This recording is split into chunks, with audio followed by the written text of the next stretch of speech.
नमस्कार दोस्तों, आपका भक्ति कीर्ति चैनल में स्वागत है। नवरात्रि में यह दो सब्जी नहीं खाना चाहिए, उससे व्रत टूट जाता है। दुर्गा माँ क्रोधित हो जाती हैं। आज हम आपके लिए एक बहुत ही महत्वपूर्ण जानकारी चैत्र नवरात्रि 2025 से जुड़ी हुई है, जो आपको जानकारी देंगे। यदि आप नवरात्रि का व्रत रखते हैं तो यह वीडियो आपके लिए बहुत ही लाभकारी है, क्योंकि कुछ ऐसी चीज़ें हैं जिनका सेवन नवरात्रि के दौरान करने से व्रत खंडित हो सकता है, और कुछ चीज़ें ऐसी हैं जिनका सेवन करने से माँ दुर्गा की विशेष कृपा प्राप्त होती है। अगर आप चाहते हैं कि आपका व्रत सफल और फलदायी हो तो इस वीडियो को अंत तक जरूर देखें। 2025 में चैत्र नवरात्रि कब है, क्या है शुभ मुहूर्त? चैत्र नवरात्रि 2025 की बात करें तो यह 30 मार्च से प्रारंभ होकर 6 अप्रैल तक चलेगी। इस बार नवरात्रि पूरे 8 दिनों तक मनाई जाएगी, न एक दिन कम और न एक दिन ज़्यादा। इसका अर्थ यह है कि इस बार भक्तों को माता रानी की आराधना के लिए पूरे 8 दिन मिलेंगे, जिससे यह नवरात्रि और भी विशेष बन जाती है। नवरात्रि के पहले दिन यानी 30 मार्च को घट स्थापना की जाएगी। घट स्थापना का शुभ मुहूर्त सुबह 6:01 से 10:02 तक रहेगा। यह समय बेहद शुभ और पवित्र माना जाता है, क्योंकि इसी दौरान माँ दुर्गा की कृपा को अपने घर में आमंत्रित किया जाता है। इस बार माँ दुर्गा हाथी पर सवार होकर आ रही हैं, जो बेहद शुभ संकेत माना जाता है। ऐसी मान्यता है कि जब माता हाथी पर विराजमान होकर आती हैं तो यह समृद्धि, शांति और कल्याणकारी संकेत होता है। इस दौरान भक्तों की भक्ति का पूर्ण लाभ मिलता है और उनका जीवन सुखमय हो जाता है। माता रानी का आशीर्वाद उनके जीवन में खुशियां भर देता है। कौन कौन से दिन व्रत रखा जाएगा और कौन कौन सी देवी की होगी पूजा? 30 मार्च शनिवार घट स्थापना और माँ शैलपुत्री की पूजा।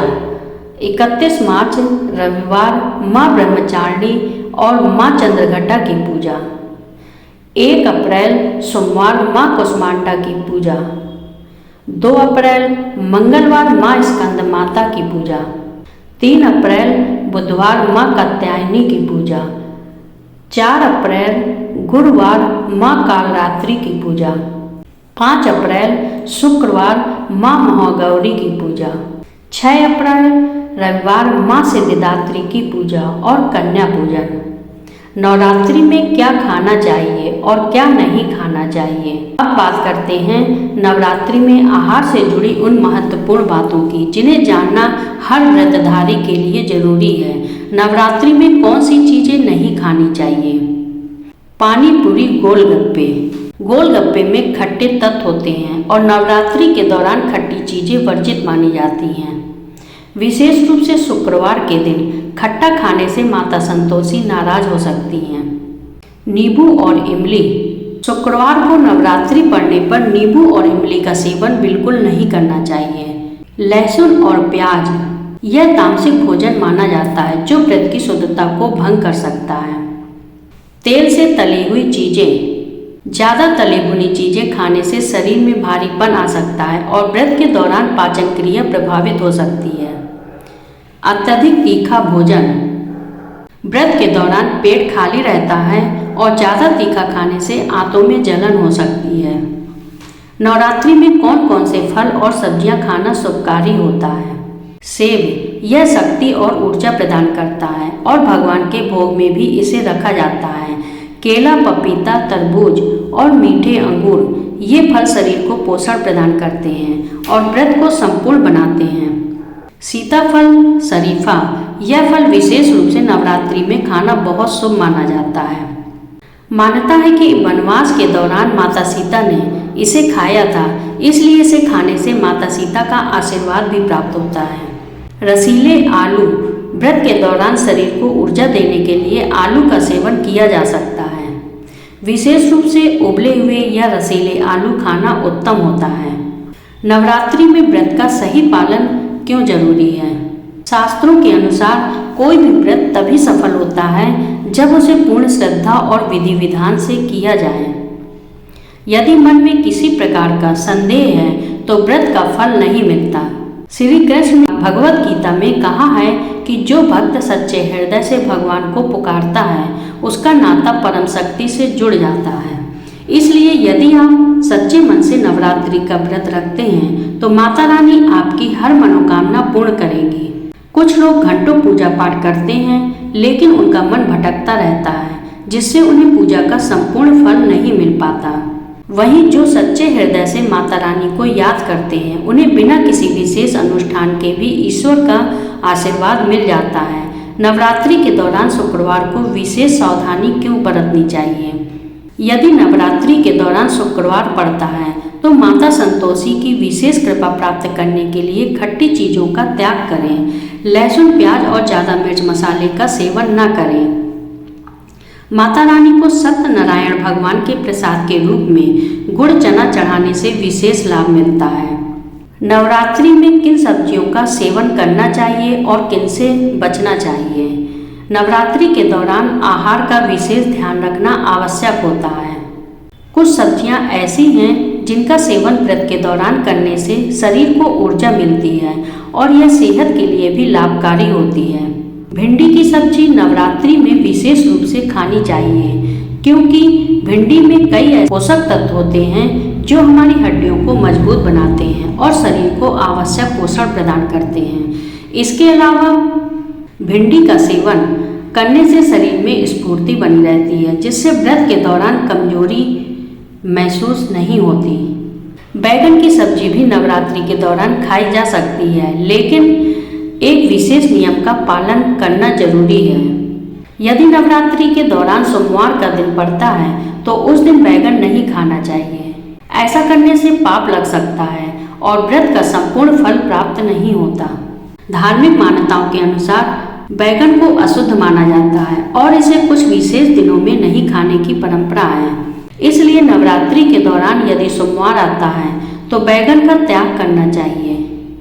नवरात्रि में भोजन को और अधिक शुद्ध और पौष्टिक बनाने के लिए हरी धनिया का उपयोग अवश्य करें। हरे धनिये में कई औषधीय गुण होते हैं जो व्रत के दौरान शरीर को आवश्यक पोषण प्रदान करते हैं। साथ ही हरा धनिया खाने से शुगर लेवल नियंत्रित रहता है, जिससे मधुमेह के रोगियों के लिए यह बहुत लाभदायक होता है।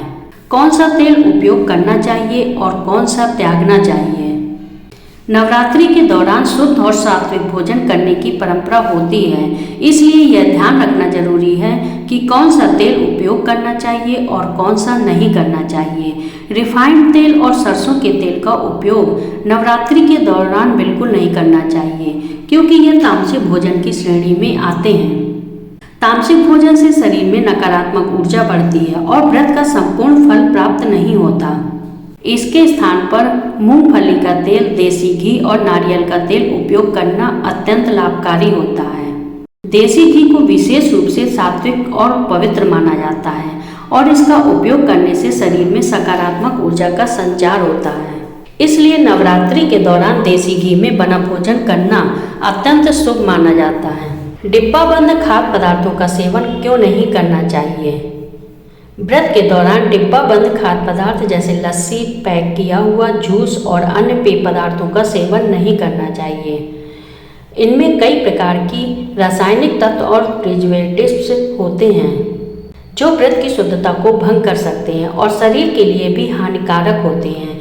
जब भी फलों का जूस पिए तो ध्यान दें कि उसमें नमक बिल्कुल न डालें। शास्त्रों में कहा गया है यदि व्रत के दौरान फलाहार में नमक मिलाया जाए तो व्रत खंडित हो जाता है। इसके अलावा फलों के जूस में बर्फ भी नहीं डालनी चाहिए क्योंकि इससे शरीर की ऊर्जा का स्तर प्रभावित हो सकता है और व्रत का संपूर्ण लाभ नहीं मिलता।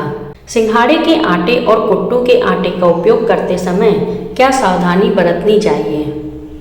नवरात्रि के दौरान सिंघाड़े के आटे और कुट्टू के आटे का विशेष रूप से सेवन किया जाता है, लेकिन इसे उपयोग करने से पहले एक महत्वपूर्ण बात का ध्यान रखना आवश्यक है।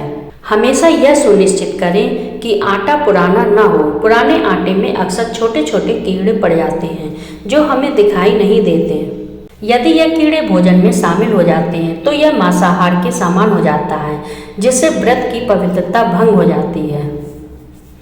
इसलिए व्रत के दौरान ताज़ा आटा ही उपयोग करें। शाम के समय कौन से खाद्य पदार्थ सेवन करना चाहिए? शाम के समय व्रतधारी निम्नलिखित खाद्य पदार्थों का सेवन कर सकते हैं। दही। दही शरीर को ठंडक प्रदान करता है और पाचन में सहायक होता है। आलू और आलू के चिप्स। आलू ऊर्जा प्रदान करता है जिससे व्रतधारी को कमजोरी महसूस नहीं होती। साबूदाने की टिकिया और खिचड़ी। साबूदाना व्रत के दौरान ऊर्जा का अच्छा स्रोत होता है। आलू के पापड़ हल्के और पचने में आसान होते हैं, इसलिए व्रत में इन्हें खाया जा सकता है। इसके अलावा दूध और चाय का भी सेवन किया जा सकता है, लेकिन ध्यान रहे कि चाय में नमक नहीं डालना चाहिए। ऐसा करने से न केवल व्रत खंडित हो सकता है, बल्कि यह हड्डियों के लिए भी हानिकारक होता है। ध्यान रखना चाहिए।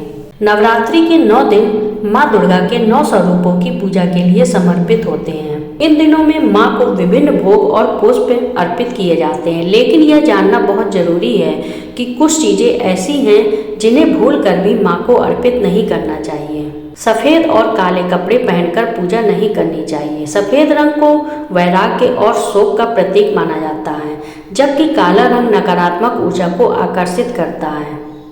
नवरात्रि के दौरान माता रानी की चौकी को कागज पर नहीं रखना चाहिए।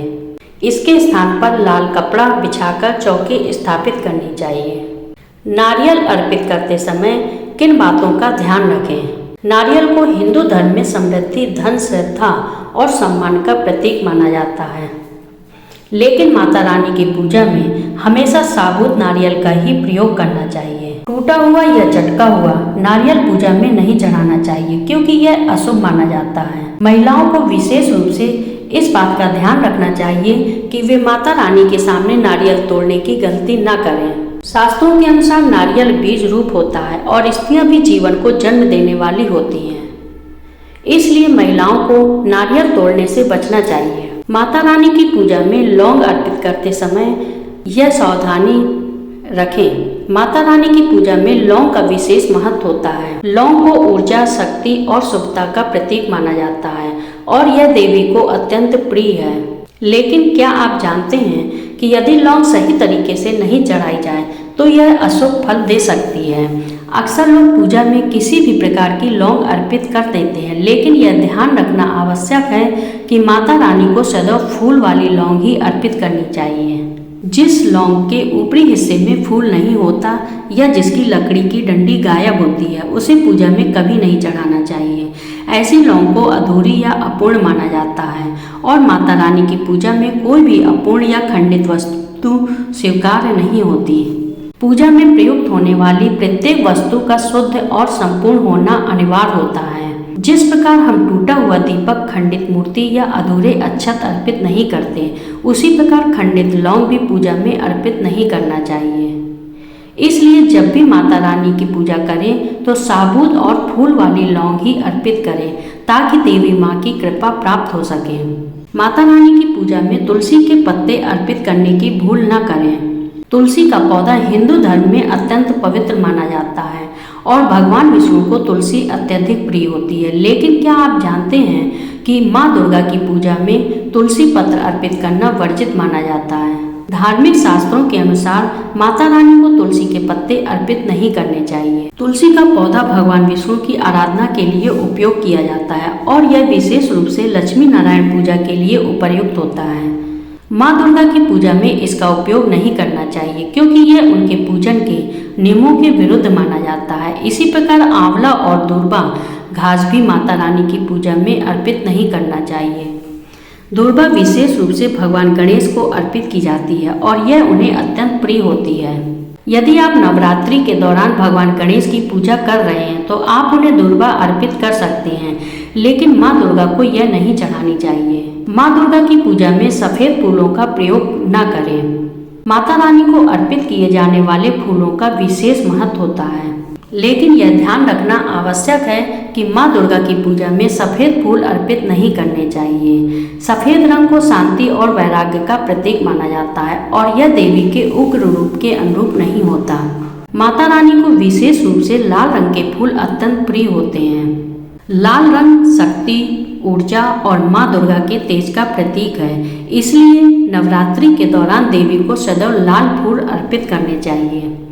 खासकर गुड़हल और कमल के फूल माता को अति प्रिय माने जाते हैं। इसलिए जब भी देवी माँ की पूजा करें तो इन फूलों का विशेष रूप से प्रयोग करें ताकि आपकी पूजा अधिक प्रभावशाली और फलदायी हो। माता रानी की पूजा में खंडित वस्तुओं का प्रयोग न करें। धार्मिक शास्त्रों के अनुसार किसी भी देवी देवता की पूजा में खंडित वस्तुओं का प्रयोग वर्जित होता है। माता रानी की पूजा में यह नियम और भी अधिक महत्वपूर्ण हो जाता है। घर में माता रानी को 2 या 3 मूर्तियां या तस्वीरें नहीं होनी चाहिए। ऐसा करने से सकारात्मक ऊर्जा का संतुलन बिगड़ सकता है। यदि घर में 1 से अधिक मूर्तियां या चित्र हैं तो केवल एक का पूजन करें और अन्य को किसी पवित्र स्थान पर रखें। इसके अलावा पूजा में टूटा हुआ दीपक, चटका हुआ बर्तन या खंडित मूर्ति का उपयोग नहीं करना चाहिए। खंडित वस्तुएं अशुभ मानी जाती हैं और पूजा के प्रभाव को नष्ट कर सकती हैं। इसी प्रकार लोहे और प्लास्टिक के बर्तनों का उपयोग भी माता रानी की पूजा में नहीं करना चाहिए। प्लास्टिक के कुछ बर्तन विशेष रूप से चाइनीज प्लास्टिक हड्डियों के पाउडर से बनाए जाते हैं जो अशुद्ध माने जाते हैं। इसलिए माता रानी की पूजा में इनका उपयोग करने से बचें और केवल तांबे, पीतल या चांदी के बर्तनों का ही उपयोग करें। माँ दुर्गा को अर्पित किए जाने वाले फूलों को पहले सूंघना नहीं चाहिए।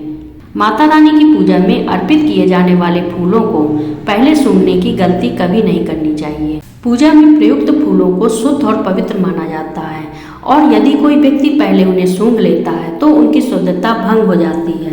इसी प्रकार गिरे हुए या मुरझाए हुए फूलों का भी प्रयोग नहीं करना चाहिए। माता रानी को केवल ताजे और सुगंधित फूल अर्पित करने चाहिए क्योंकि वे पवित्रता और सकारात्मक ऊर्जा का प्रतीक होते हैं। पूजा के दौरान माता रानी को स्नेह और श्रद्धा से बुलाएं। माता रानी को अपने घर में आदर और सम्मान के साथ बुलाएं ताकि वे प्रसन्न होकर आपको सुख समृद्धि का आशीर्वाद प्रदान करें।